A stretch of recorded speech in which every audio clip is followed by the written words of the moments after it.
Hi, everyone. Welcome to the Power Hungry Podcast. I'm Robert Bryce. On this podcast, we talk about energy, power, innovation, and politics. And I'm pleased to welcome my guest, Lisa Linowes. She is the founder and executive director of the WindAction Group. Lisa, welcome to the Power Hungry Podcast. Thank you, Robert. I really appreciate being here. Happy to have you. We've known each other a while, and I could introduce you, but if you've listened to my podcast, you know guests introduce themselves. So I've given your title. If you don't mind, tell listeners who you are. You have about 45 or 60 seconds. Go. Oh, that long? Yes, that long. I'll do my best. All right, my name is Lisa Linowes. I live in the northern reaches of New Hampshire, and for the better part of the last 20 years, I have spent time trying to educate the public, government leaders, on the negative impacts and issues surrounding large-scale industrial renewables, particularly wind energy, but now we're moving into solar. A lot of issues there. Well, so why then? As I've said, we've talked to each other many times over the last, in particular, the last 7 years or so when I started creating my own database of wind energy rejections. But you've been at this for a very long time. Why? What got you started on it? It was 2006, if memory serves, when you started on this. That is correct. That's when WindAction was founded in 2006. But my involvement in it actually began 2 years prior, when I was in the process of moving to an old farm that we were going to renovate in northern New Hampshire. And within a few months of that happening, that move and that decision to renovate, we learned that there was a project that was proposed, a wind project proposed on a dominant ridge line in the community is called Lyman, Lyman. And this is a ridge line that everyone would see. It is the town is basically built around it. And I was like everyone else at the time. And we thought, well, wind energy is a good thing. We were all, any of us that grew up during the 70s and 80s had heard a lot about renewables. We were all under the impression that it was the oil and gas industry that was prohibiting large scale renewables from happening. And we just thought, okay, let's give it a chance. But then you start looking at some of the less obvious details. And that is, in this case, and as has been the case repeatedly, is that they're building on a ridge line that has never seen development ever. We have very critical habitat up there. In some cases, habitat that is specific to certain species that have adapted to that area. And then you start looking at the environmental issues. And in this case, it was a small project. We're in New Hampshire. We don't have a lot of land. So it would have been roughly 30 turbines. And it would have cut a road right along the top of the ridgeline. We said you cannot construct, at that time, 320 footers. We're now at the 600 footers. You cannot construct that many towers on a ridgeline that are animated. They're spinning all the time. And expect it not to do damage. And that really started us on a path at that point. So you maintain the website, as far as I can tell, the WindAction Group is, this is a labor of love for you. So let me get this out of the way. How much money do you get from the hydrocarbon sector? We don't make any money, certainly not from the fossil fuel industry, certainly not from the nuclear industry, and barely any. There are really no donations.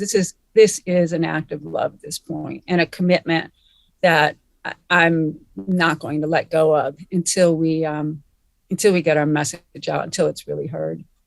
It's been a long time, and it's been a frustrating time. In that period when we started, I think there may have been around 5,000 megawatts of operating wind, if that, in the 2004 to 2006 timeframe. Now we're well over, I think we're at 130,000 and counting. So it's a tremendous amount of megawatts that have been built in that time frame. And it's very frustrating to see. But so why? I was just looking at some numbers, the Gallup data.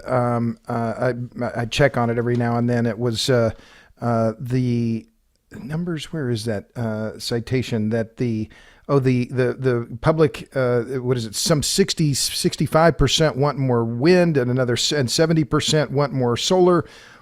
So you're fighting the general public continues to believe that renewables are the way forward. Why are they so attractive? What is it about the idea of wind and solar that people like so much? That is the question, and that's been our fight for a long time. So the bottom line is, it's not what they like about renewables. Everyone loves the idea of generating electricity that was emission free and doesn't, require any fuel other than what's natural. There's something wonderful about man and nature working together, right? But what they don't understand, and that's the crux of it, they do not understand the size of a wind project.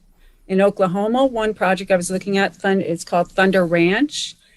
It's 136 square miles of turbines, 136 square miles, a power plant that big, and yet it produces a fraction of what a nuclear plant would. This is news to me. In Thunder Ranch, so where is this proposed, or is this one being built? What is up with this? It is built. It is operational now. Yes, and it's a very frustrating project because it was built smack in the middle of a very heavily used bald eagle area. It is a very linear in nature. So the turbines are situated east to west in rows, and it's right in the middle of a whooping crane migration corridor. Shocking that it was built. Shocking that it was allowed. But there it is. And so it's a big project. If people would actually see that, and I'm talking about the people that live in the cities, urban areas, very much have no idea when the wind industry rarely shows a wind project that has that many turbines in their PR materials. So you just think, okay, one turbine, two turbines, the scale is phenomenal. But what I want to say is that number, I believe you said 65% support wind. That is down significantly. And when I started in this debate, unfortunately, it's been nearly 20 years, but it was really upwards of 85, 90%. So we've had some success here in convincing the public there's an issue, but that's what happens when you build 130,000 megawatts of wind. More and more people are going to see the power, the turbines, more and more people are going to respond to them negatively. Well, so let's talk about bird kills, because this is an issue I've written about recently, and I'm a longtime bird watcher, have been for more than 30 years. And in the last 9 or 10 months, I've seen both the bald eagle and golden eagle in the wild. And so I'm unapologetic when it comes to wildlife protection. But tell me what happened with NextEra. I've written about it, but how do you see the recent prosecution of the Department of Justice prosecuting NextEra Energy, the world's biggest renewable energy producer, for and prosecuting 3 misdemeanor violations of the Migratory Bird Treaty Act? My reading of what they did, they should have been charged with felony violations of both the Bald Eagle and Migratory Bird Treaty Acts. How do you see it? I've spoken too much here, but what do you think of that prosecution and why it happened? And the politics of that to me are quite interesting. Yeah, I agree. I mean, first of all, it's way overdue. Way overdue. NextEra in particular is a company that has blood on its hands when it comes to the killing of birds. In this case, the killing of bats and other wildlife that is completely displaced by its massive projects. I am particularly upset that we didn't know this prosecution was going on. It was been in the works. It involved projects that were built way back in 2012, and the Fish and Wildlife Service had warned NextEra not to build its projects in the areas that it did. They said that there was going to be an issue with eagle loss. NextEra, or the subsidiary that was working these projects, had made a corporate decision not to work with Fish and Wildlife Service on this, and instead they treated it as a business expense. We'll take the risk. Wind projects have not been traditionally prosecuted for killing birds. Had this been an oil or gas application, all bets are off. It would have been that business would have been crucified for it, but not here, because there's a pass, and the wind industry has been given a pass repeatedly for kills. And one thing that it's particularly disturbing about this, Robert, is a week and a half ago, there was an article, a column by Eugene Robinson in the Washington Post. And I have the title here. It's because the title is "Losing Some Bald Eagles May Be Among the Trade-Offs for Clean Energy." That title is shocking. And I can guarantee you that the NextEra and the industry was in part involved in that article being written. There is an attempt right now to normalize the killing of eagles by wind energy. It's just like, well, this is just what we're going to have to do. This is the cost of doing business. Yes. What was remarkable to me about that Eugene Robinson article was, oh, well, this is a trade-off. No understanding, no mention of the fact that, in fact, the company was repeatedly told, do not build this project where you're building it. And second, what is it yet maybe even more remarkable or depressing or both, is that this very same project that the Fish and Wildlife Service told them not to build, the Cedar Springs Wind Project in Wyoming, was featured in NextEra's ESG report in 2021. I mean, it's hard to, I'm laughing here, but it's hard to make this up. How is it that you can tout this project as your compliance or your great ESG achievement when you knowingly violated one of our oldest wildlife laws? I mean, it's truly remarkable. But I guess here I'll ask the question, is this just how the wind industry works? You said it was a business decision that they were going to, yes. And the Department of Justice's own press release said they had a corporate policy not to apply for eagle take permits. So this is just a cost of doing business, killing our wildlife for the wind guys? Is this how it works? Just how it works? Yeah. If you had asked me that, say 15 years ago, I would not have thought that. But the behaviors that I've seen, and this is not just having been reading and tracking the industry, but by being in the room during the permitting process of wind projects and watching the developers and their lawyers act, they are taking specific steps and making specific statements that indicate that they're clean. This is the benefits of these projects are going to far outweigh any negative impact. And when anyone raises concerns, in this case, Fish and Wildlife Service raises concerns, it's just that they really will turn a blind eye to it and just say, no, we're not dealing with that.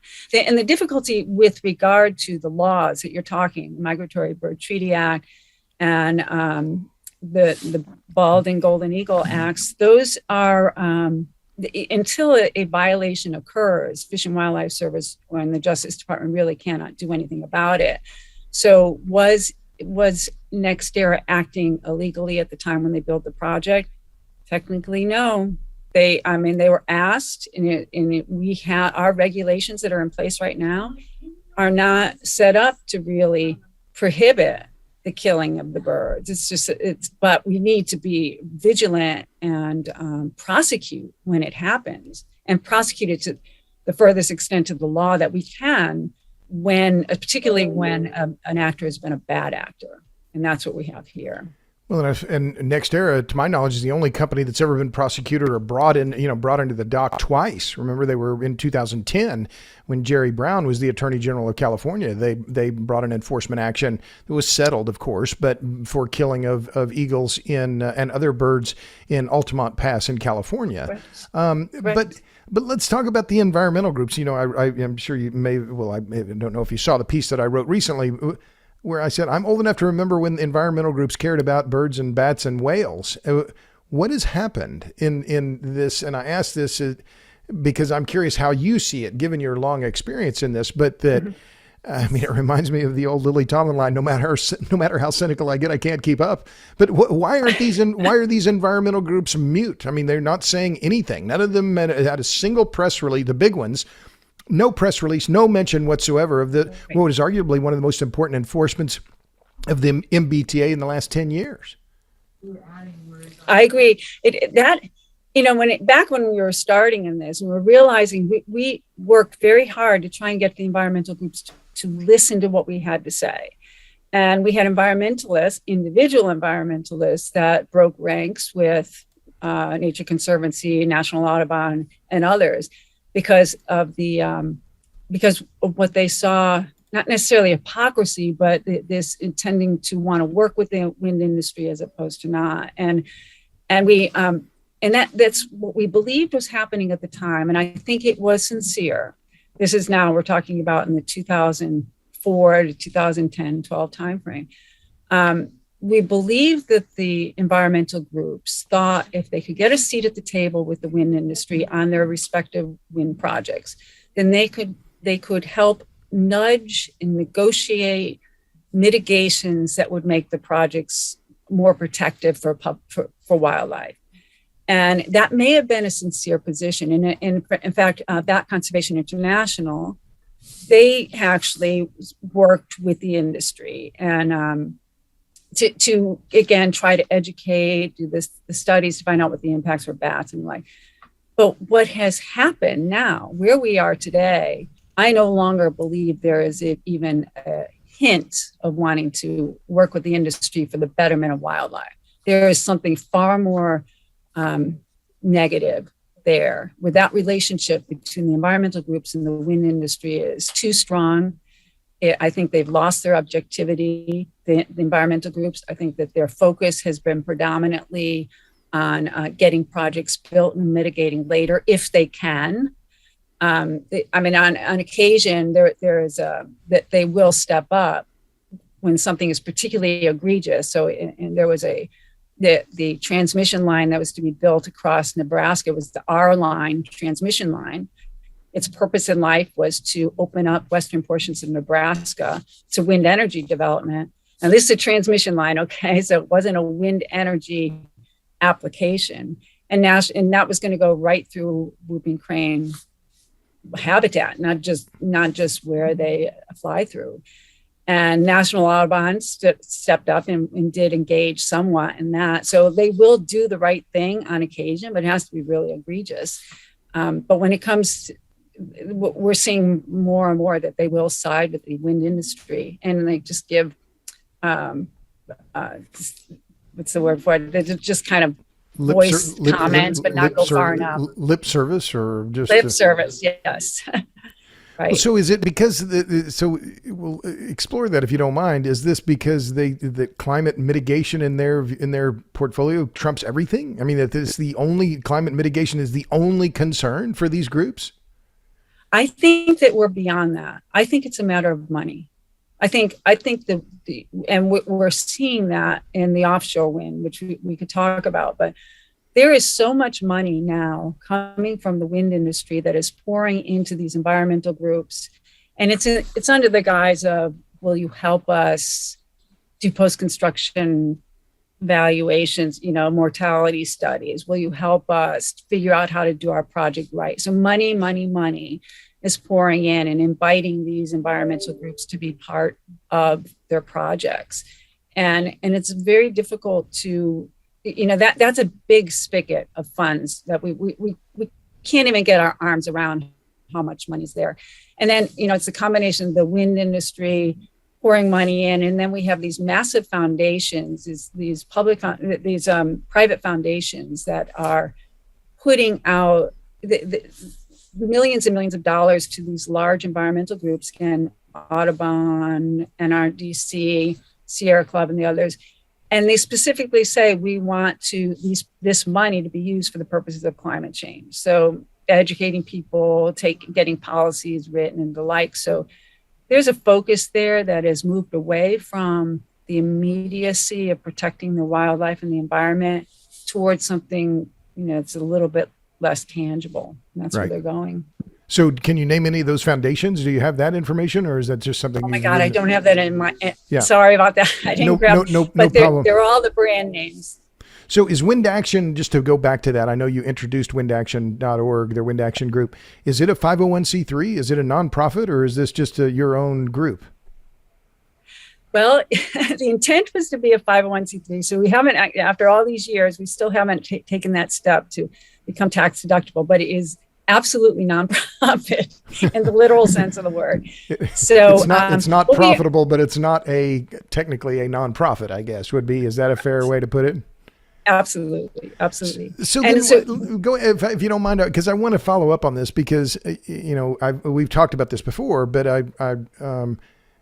I want people to understand why you do this. I mean, what you don't, this isn't just 16 years now since you formed WindAction Group, and you have the bit in your teeth more now, it appears, than when we talked, I don't know how many years ago.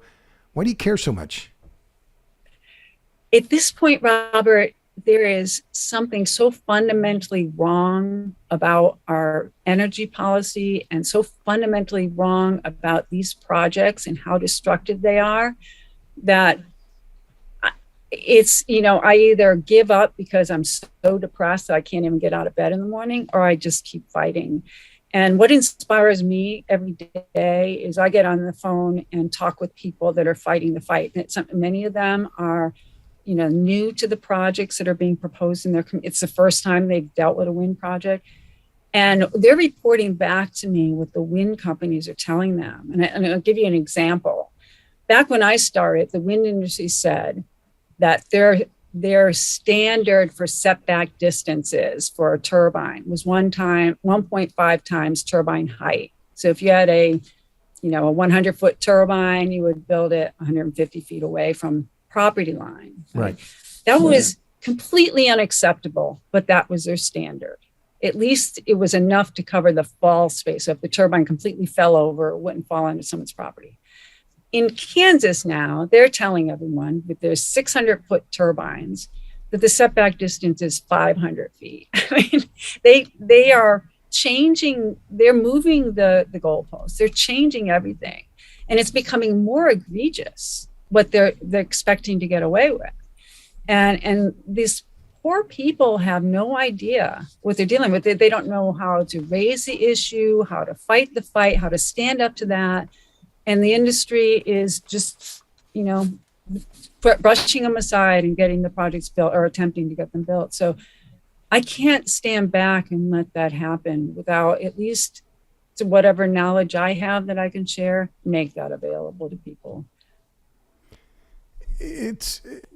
I've had similar phone calls, as you know. I mean, and it's one of the reasons why I've been reporting on this for so long, is that people call me. I don't know them from Adam. Can you help me? Did you know about this in our county, about this project? And I can't keep up with them all. I mean, I just can't. There aren't enough hours in the day.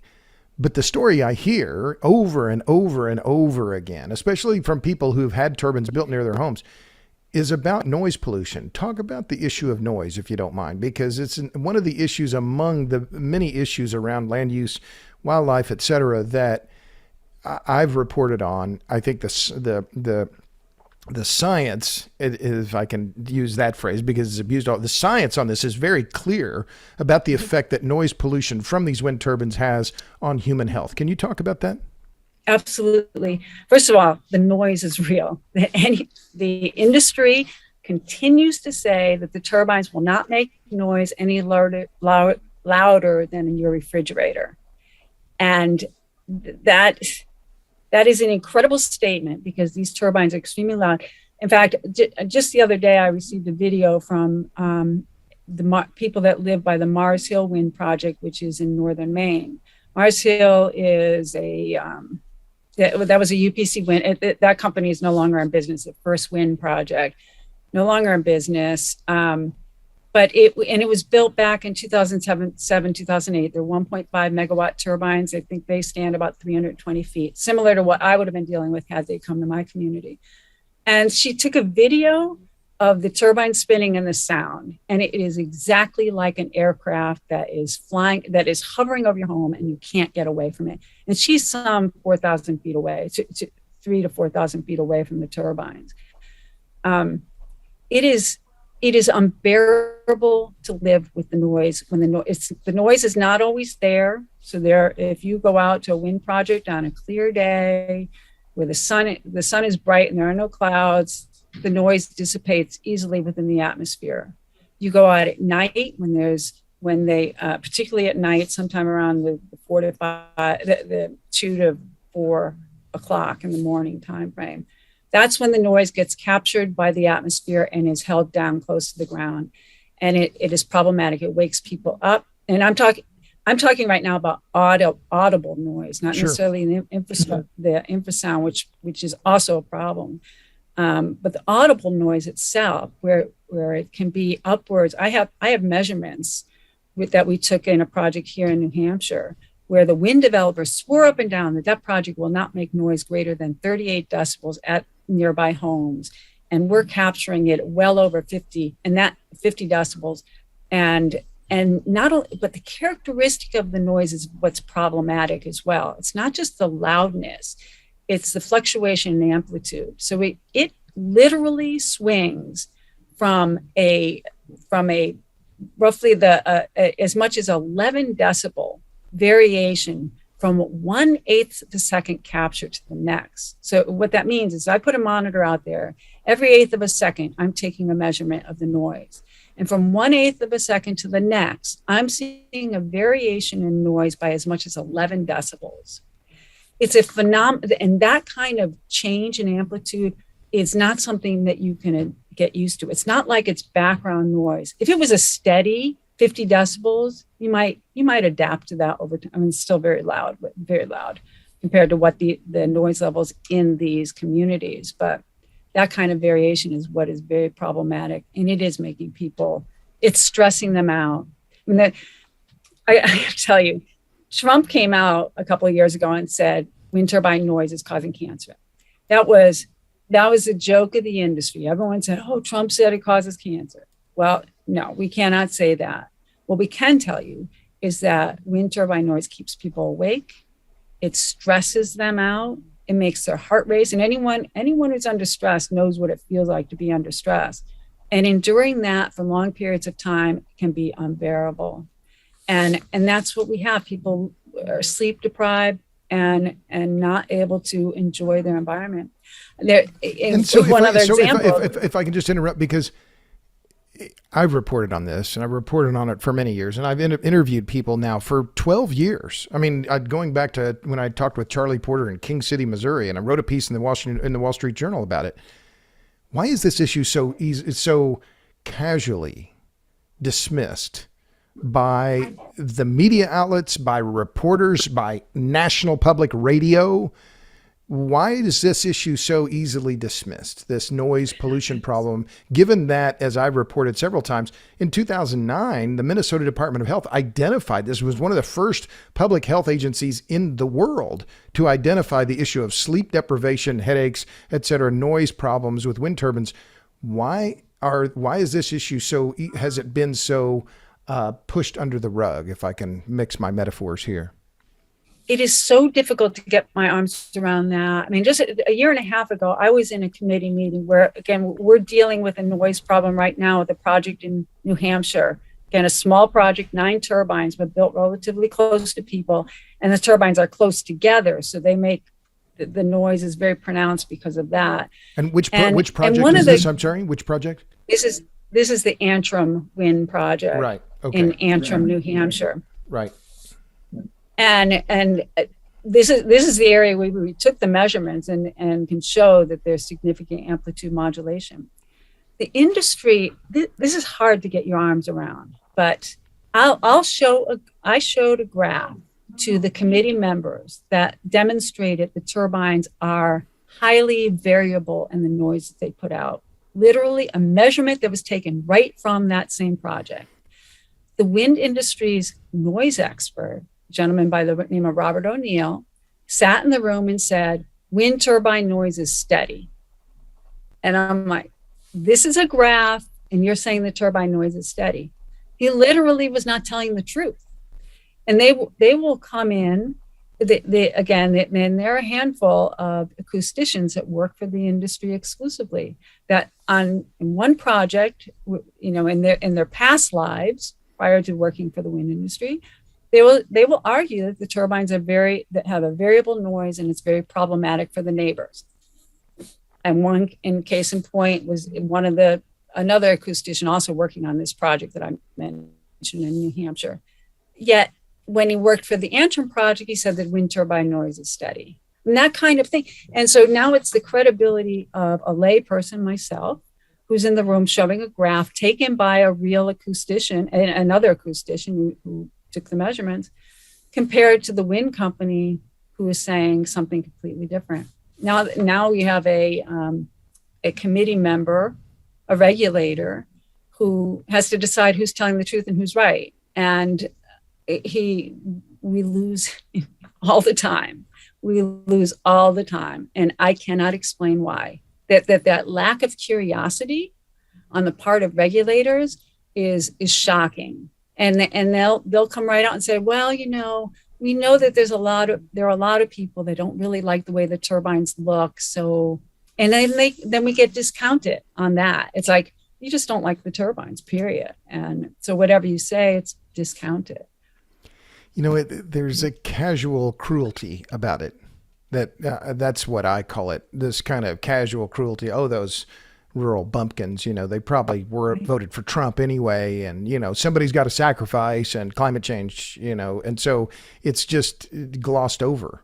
But there's a casual cruelty about it that I just find, frankly, just flat disgusting, honestly. And I don't know that I'll ever get over it, because I've interviewed so many people who've either abandoned their homes or who are living in misery in their own homes and trying to figure out what they can do, or trying to sell their homes and can't do it because they've had these turbines built near them and their property values have declined. But it's but I mean, it's a very powerful industry, and their social marketing is really remarkable.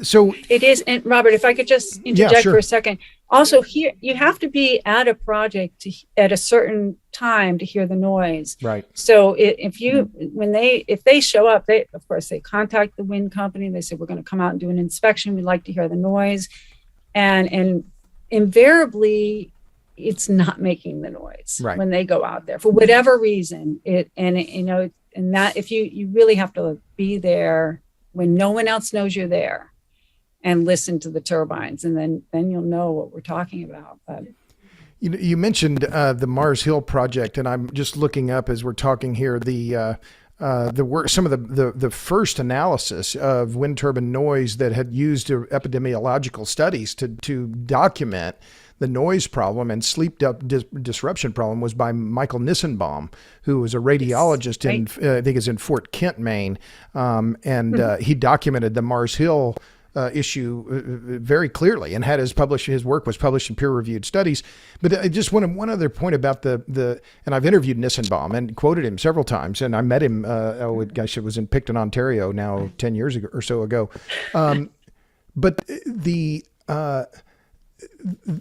issue of sleep deprivation, that was the part that I wrote a piece in Quillette about this, and one piece that the reporting that Julia Simon did for the National Public Radio on the dismissal of this issue of noise and sleep deprivation just made me so mad, because NPR's own website, every health expert says if you're not getting enough sleep, your health is going to decline. And yet that's a clear, medical science. It's just there's an abundance of data about if you're not sleeping well, you're going to get sick. And Nissenbaum said that. What does he say? Illness follows sleep, bad sleep as night follows day. I'm quoting him almost directly. But yet there's this dismissal of, it's only a few people, or, they'll get used to it, lump it. There's, as I said before, just kind of this casual cruelty about it, and a purposeful dismissal of studies that have been done by scientists from all over the world: Germany, Iran, Poland, Portugal. This is as well documented as any issue I know of in terms of noise pollution, but it's just kind of just ignored. It is. You look at a lot of issues. Is that one near the top in terms of the things that aggravate you and keep you motivated? There are many to choose from, but is that one of them? How do you put, or can you force rank it? Well, that's a really good question, because for WindAction, when we first were formed, our focus had really been, because we didn't know about these noise issues at the time. In 2004, the wind industry was just moving east to the Mississippi. Most of the wind that had been developed was like California and Minnesota, Iowa, states like that. So now we're moving eastward, and we're starting to build closer to where people live. So we were getting a sense of the noise, but we didn't have a good understanding of it. So we were very much focused on the environmental issues, the impacts on wildlife, the habitat destruction, and things like that. But what we encountered back then was that the wind industry had already had its stories down. If you any topic or any impact associated with the wind industry that is negative, bird kills, bat kills, even noise that we're talking about, but that came later. If they have their strongest arguments there, that's where they're the weakest. Okay, that's where the most prominent impacts are. So what we encountered was they had their reports and studies that said wind industry is safe for the environment. So we tended to move away from the discussion of the wildlife impacts because we could not compete with PhDs arguing that wind turbines don't harm the public or we can mitigate around it. So we moved into the policy sector, okay? And then we started to move in terms of what are the policies that are driving renewable energy, and is wind energy a good resource? And argued its variability. It's not a good resource for meeting our energy needs, et cetera. And then we started taking on the community impacts because we almost had to put the wildlife issue on hold because we couldn't fight there. So we started picking up the arguments over community because that became so pronounced. And what we found was no one cared. No one cared. What that translated into in terms of the impacts on humans was you just don't like turbines, as I was mentioning. It was all about, it was just another reason to fight against the wind turbines, but it wasn't considered legitimate. And then we had studies came out like the Health Canada study that said, well, people are stressed, but we're not sure if it was because of the turbine. Right. There was Right. so much thrown in there that confused the issue. Then now regulators trying to cut through what the issues are. They, it gets beyond what they're able to assess when they're being asked to permit a project. So it's like, okay, we'll just build the project and deal with the problems later. So now what the interesting thing is that we're swinging back to the wildlife question again, because people, in the same way that Eugene Robinson said, well, maybe eagles are just something we're going to have to sacrifice. Well, maybe rural America is something we're going to have to sacrifice in the name of saving the planet. I mean, that's the mentality. And like they truly do not care. They truly do not care.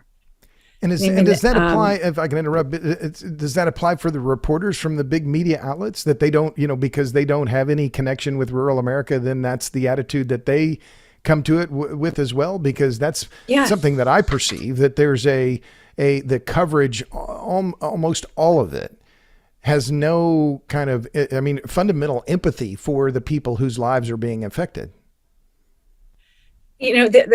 Yes, I do think so, but I'm not sure if it's the individual reporters even. I think it's the media, whatever the outlet is, somewhere a decision has been made that they cannot come out against renewable energy. I mean, even when they tried to, I think you and I talked about this maybe a month ago or so with regard to the Associated Press, when they came out with the report back in the 2012 timeframe about some number of eagles killed.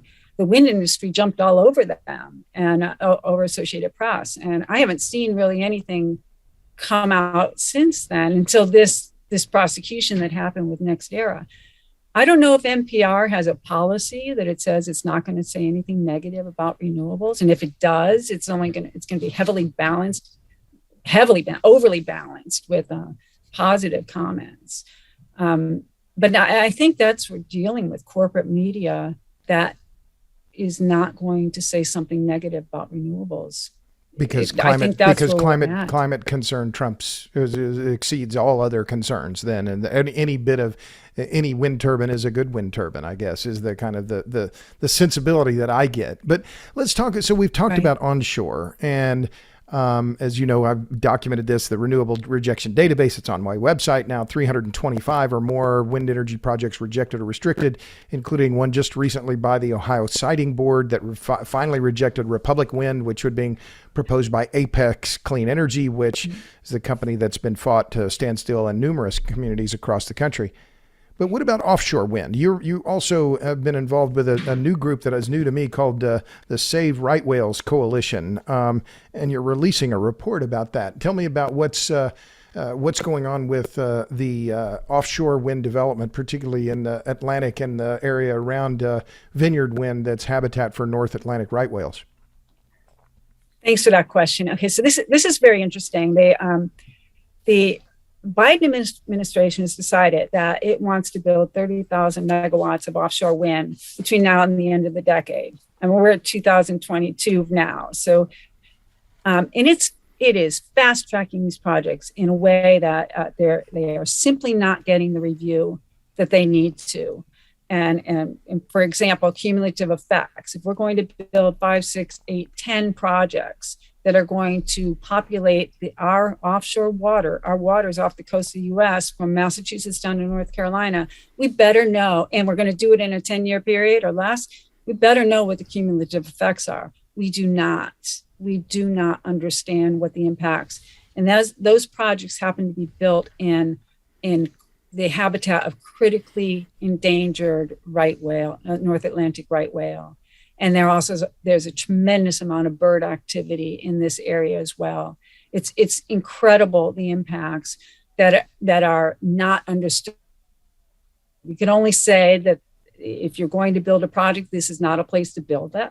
But what is shocking to us is that the environmental communities in particular are all standing up in favor of these projects. And we get lip service coming from them saying, well, we support X project because as long as it's properly cited, right? But properly cited means one thing to me and something apparently totally different to what the environmental groups believe. And because these projects are not properly cited. So our report, so the Save Right Whales Coalition in WindAction is, that is an accumulation of environmental groups, not the big ones, not the national ones, but certainly environmental groups and people that have concerns over this, this rapid development of offshore wind. And we're releasing a report tomorrow on Tuesday, April 26th.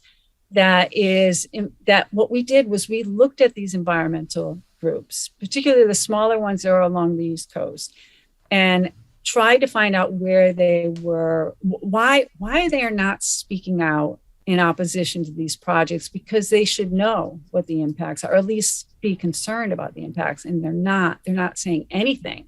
And just to be clear, just about the critically endangered North Atlantic right whale, the global population now is less than 500 specimens, right? Less than 500 individual whales. And the Vineyard Wind Project, which is a project that is backed by, the Copenhagen Energy Partner, Copenhagen Infrastructure Partners, and Avangrid, 2 foreign companies. It's going to be, correct. The aim is to put those turbines right in the middle of what is very well known right whale habitat. I just wanted to make a quick aside. Have I got those facts correct? You are absolutely right. And this is the infuriating part. The federal government recognizes critical right whale habitat as areas that are east of Maine and in waters in east of Cape Cod. So it does currently, if you were to look at what the federal government is designated as critical habitat for the Atlantic right whale, North Atlantic right whale, it would not be the areas south of New England. It would not be the areas where we currently are, where the Vineyard Wind is proposed to be built, which is just south of Martha's Vineyard in Nantucket, or the South Fork project. Both projects have been permitted by the federal government. South Fork is I don't remember I forget the manufacturer, the developer on that project, but in any event, that is south of Rhode Island, but it's going to feed its energy into Long Island. Right.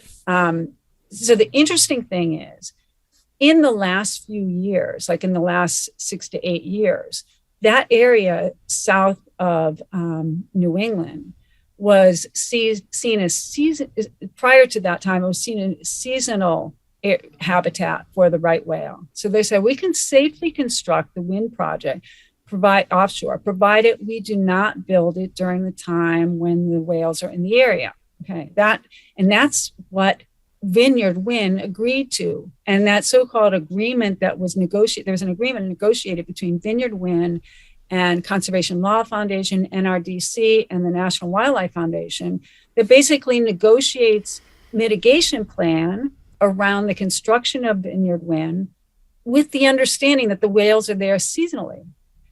Well, it turns out the whales aren't there seasonally anymore. And an important paper came out in, I believe it was last summer or the summer before, that clearly states that this is year-round habitat for the right whale. That our federal government is behind. I mean, they haven't gotten around to change. This is all new information, new data. So we haven't changed what is federally recognized critical habitat for the North Atlantic right whale. But in fact, this is critical habitat for the North Atlantic right whale. But the key issue here is again the silence of these activist groups. I think I've quit calling them green groups, activist groups. There's complete silence about, and I wrote a piece on it. The Sierra Club loves wind turbines, not whales. You know, on their websites, there on the Sierra Club website, there's a chapter and verse on the right whale and how critically endangered it is. But in your open letter that you're sending to, I mean, you've got a big list here: the Lobster Foundation, the World Wildlife Fund, Nature Conservancy, National Audubon, Mystic Aquarium, the president of the Environmental League of Massachusetts, New England Aquarium, the Woods Hole Oceanography Institute. You're saying that, I'm reading from your letter to them, we're concerned that financial conflicts of interest are interfering with your analysis of offshore wind projects. We're particularly concerned about the construction and operation of industrial wind turbines that will harm right whales, and that you have conservatively estimated, here, this is the key part of your letter and your report, I believe, that wind companies and foundations that receive wind company money have donated nearly $5 million to environmental organizations, including the ones that I just mentioned. So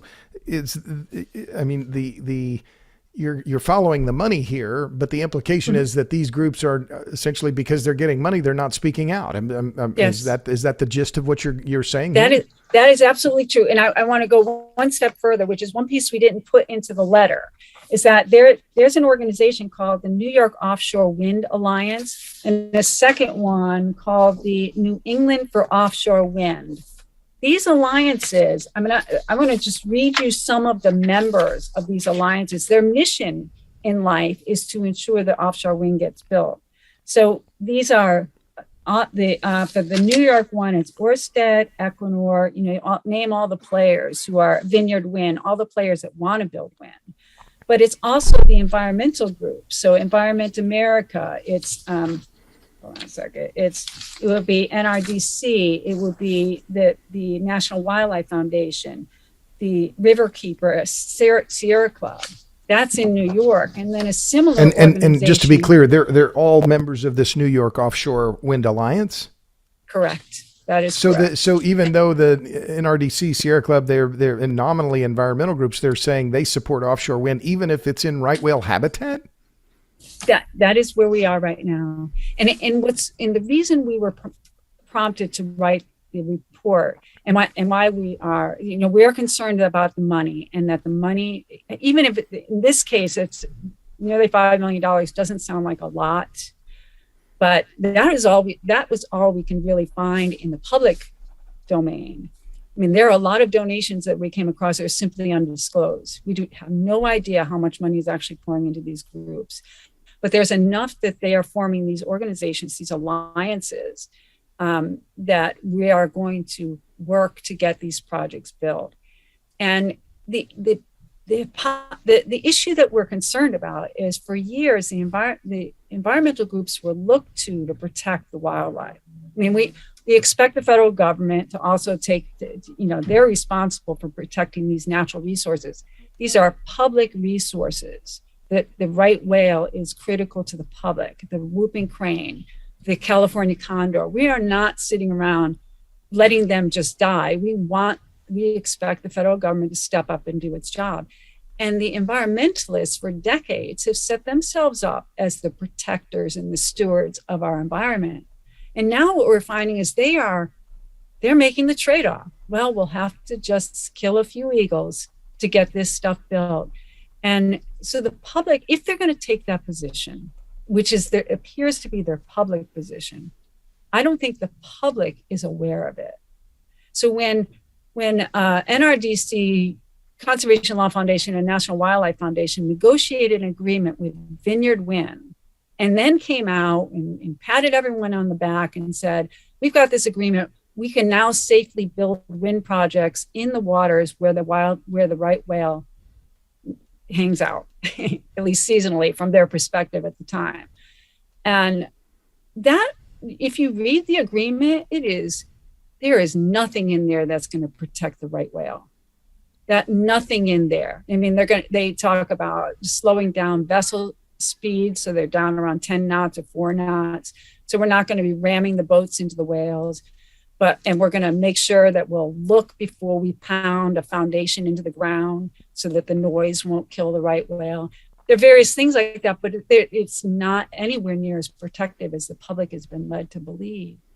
And the sad thing is, I think that that's the key, isn't it? I mean, that it's not nearly as protective as the public would believe, and that's the other part, that these are our birds, these are our bats and our whales. They don't belong to private industry, but that part of it seems to have been completely lost. And I have to interject, because the Natural Resources Defense Council, NRDC, led the charge and bragged about the closure of the Indian Point nuclear plant in Buchanan, New York.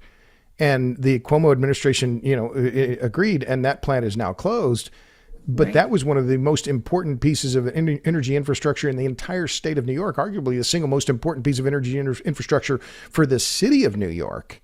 And yet, so they were willing to make that trade. Oh, well, we'll just close the nuclear plant and we'll build all this offshore wind, even though it might kill whales. I mean, the hypocrisy here, I don't know. I'm paid to come up with good words, but this is, I don't know. I mean, it's downright depressing. Well, let me ask you that. I mean, you've made that point before, because you don't have some big organization. You're not, Exxon apparently isn't writing you big checks.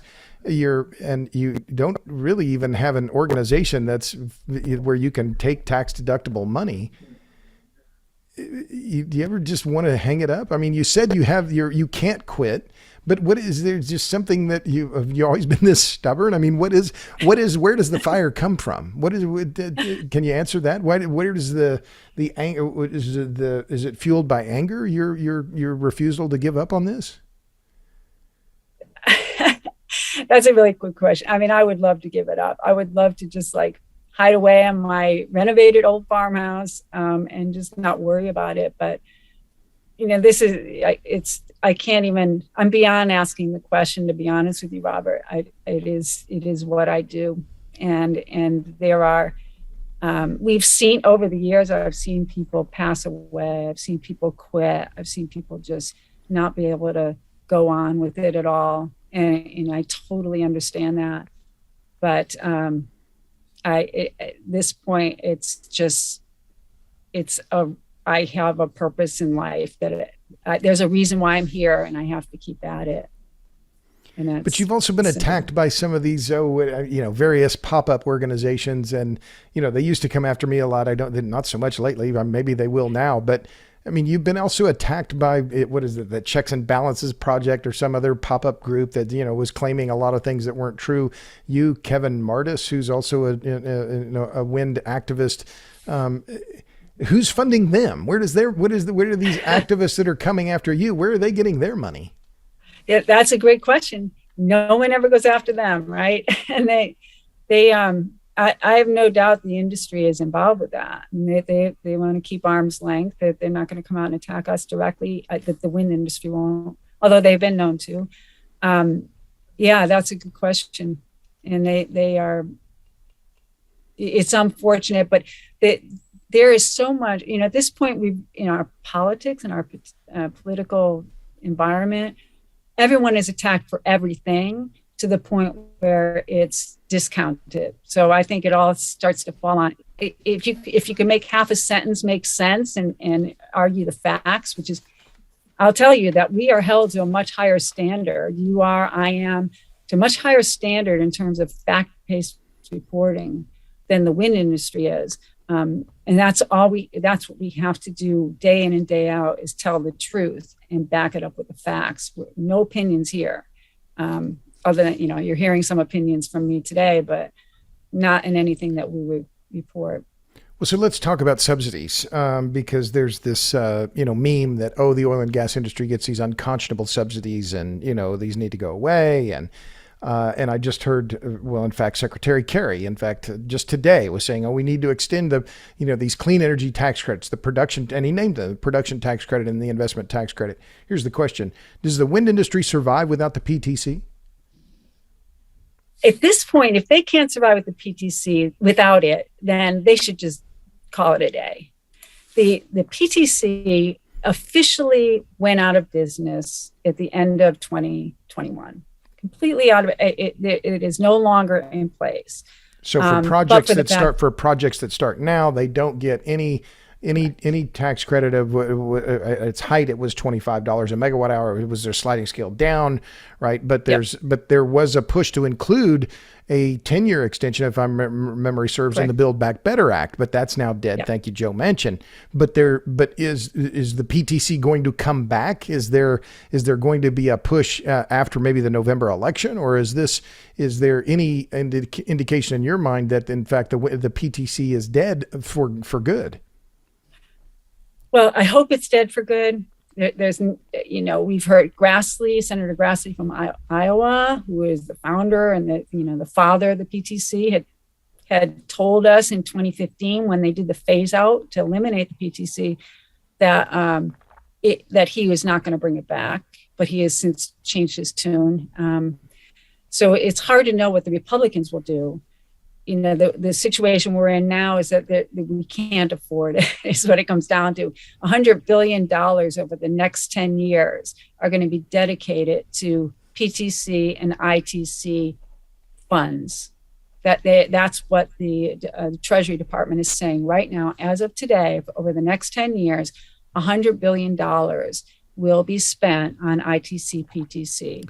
And to be clear, that's without an extension. That's just the existing projects that are going to get these tax credits, right? I call them subsidies. Exactly. Other people say, oh, well, they're tax credits. And by the way, NextEra Energy has $4.6 billion in tax credit carry forwards in its financial statements. It's not on its balance sheet, as my brother, the accountant Wally, told me. No, it's not on the balance sheet, but it's on the financial statements.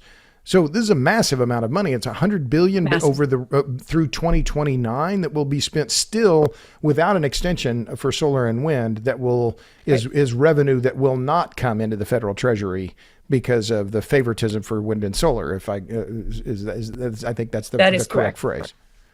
That is correct, and so that is based on current policy or current law with regard to tax expenditures. And in that $100 billion, that's combined. So that would be predominantly solar and wind, and solar, large scale solar is what gets the ITC, and offshore wind as well. Right. So the thing is that it absolutely dwarfs any of the other energy tax credits that are available. So for them, when the industry has been making this case all along that fossil fuel is coddled by the industry, by federal government. And we just need to catch up. Well, they've caught up and way, way gone beyond. And they were looking back 50, 60, 100 years or whatever number of years tax credits have been available to the fossil fuel industry, accumulated that and said, well, we need to have the same. So they've gotten it in spades. And it needs to end. And the turbines are bigger. They're producing more electricity.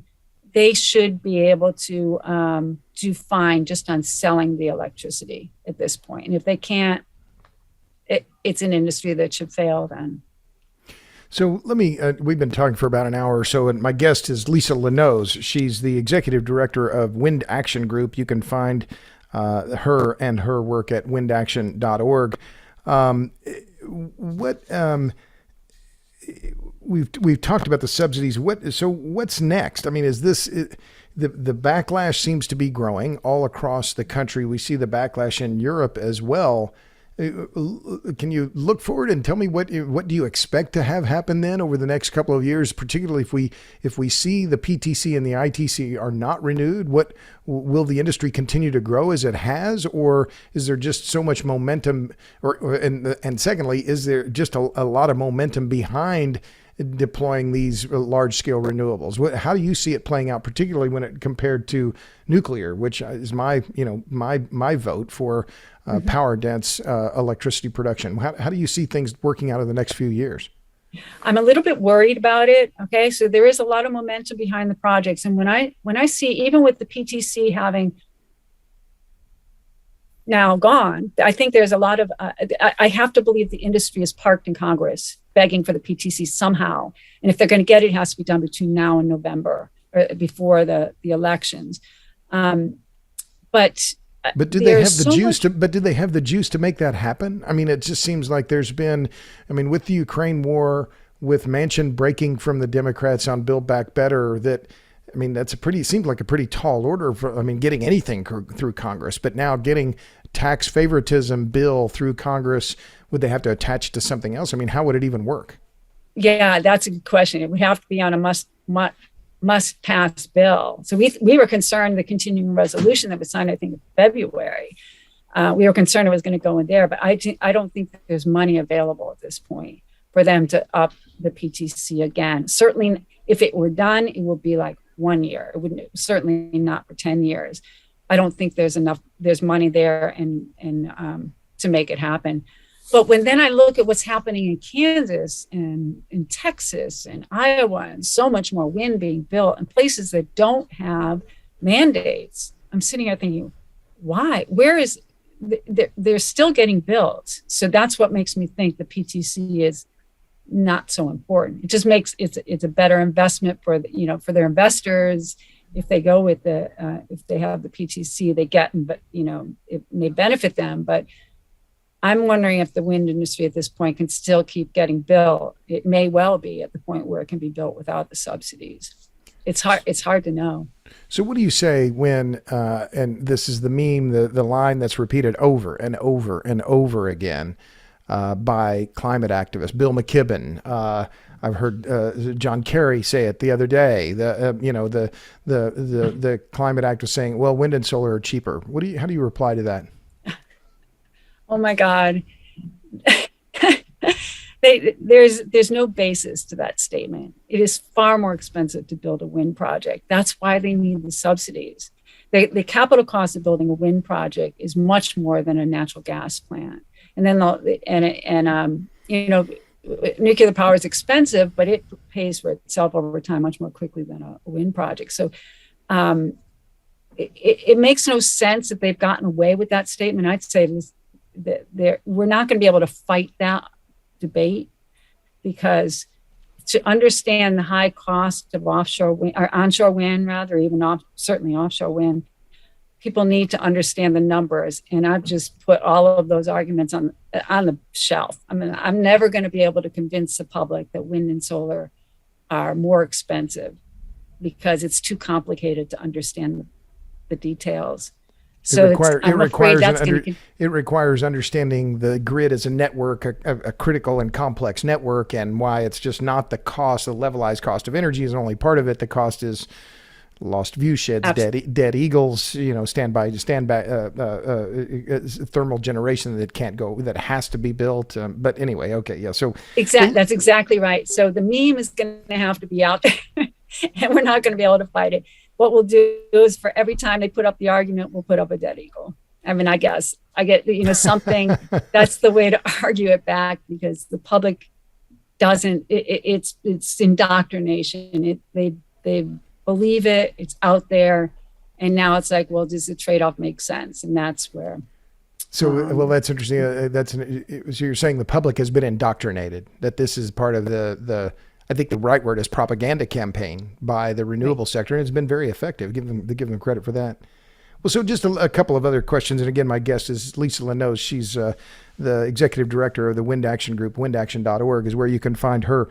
What books are you reading? I know you're very committed to your work, and I admire the work you do, and I check on your website and use it to build my own database. What are you reading when you're not working? I have no time to read. I'm sorry to say that. I other than, reports, papers, news articles, I would love to sit down and read a novel. I can't remember the last time I did that. I'm embarrassed to admit. And yeah, but but I watch old Perry Mason episodes. Oh, okay. Well, there you go.